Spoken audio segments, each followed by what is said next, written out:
Pinaplano mo na ba ang susunod na hakbang tungo sa katuparan ng iyong pangarap sa career man, relationship o ideal life?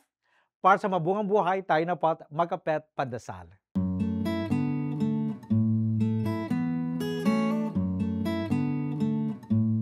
It's so easy to get caught up in making plans, but you know that story about the rich guy who just kept planning for the future?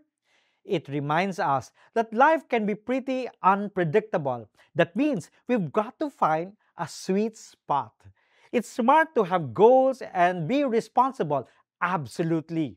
But it's just as important to really enjoy what's happening right now. Don't let all your hopes for the future make you miss out on the good stuff today.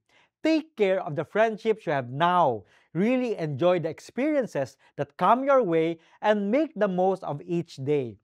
Life isn't just about getting at some point in the future. Life is what's happening right now, this very moment. It's about finding happiness in the little things, building strong connections with people, and living fully in the here and now. So, why not take a little breather from all the planning and just focus on right now?